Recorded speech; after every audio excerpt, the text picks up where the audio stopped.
The reason why SpecialEffect came about was because I was working at a centre which is helping children with severe physical disabilities to access their education. And time again, the parents and the children with increasing frequency were saying, well, that's great, absolutely fantastic, thank you very much. But it'd be great if they could play video games like their friends do. These young people were very severely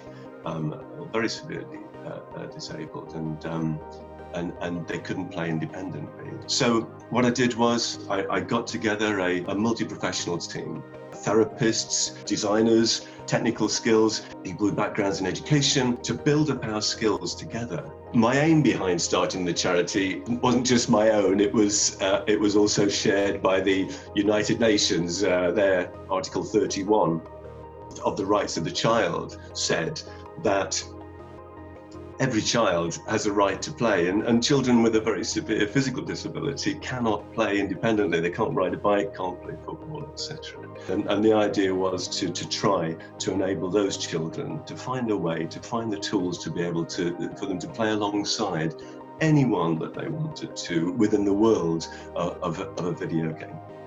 It was a very special moment when Xbox invited SpecialEffect to be one of the organizations, one of the team who were invited to develop a special interface that would enable people with disabilities, physical disabilities from around the world to be able to find it easier to access games. What the Xbox Adaptive Controller meant to gamers was that you could now use a much wider range of input devices, such as buttons, such as special joysticks, to be able to access video games in a way that was very, very difficult before.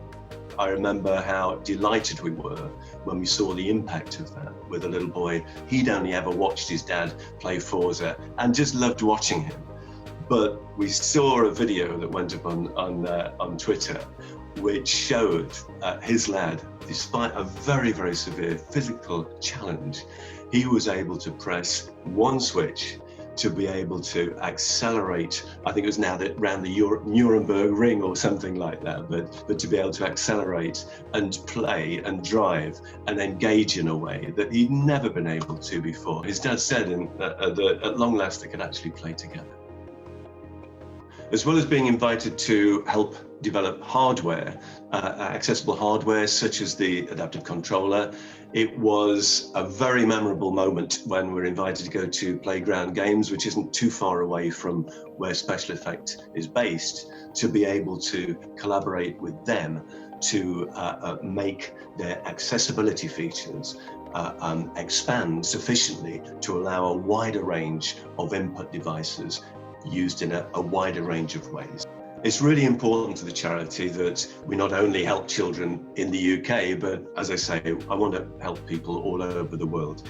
For example, we've got a searchable game access site where people can find out about how to get into accessibility in the first place. If they're a professional, if they're a parent, if they're someone with a disability themselves, then they can find the console that they've got, find the game that they want to play, and find out about the way in which their device or their devices can be used to access those games as effectively as they can.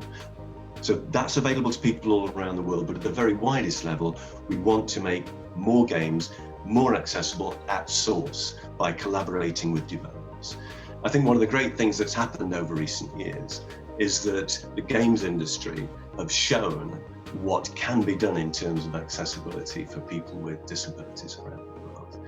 And I feel that a movement has started, and I feel that in the future, the next chapter will be to move on to make every game in the world as accessible as possible to as many people as possible. And the result of all that would be that everyone, not just children, would achieve that United Nations resolution to make play available to everyone.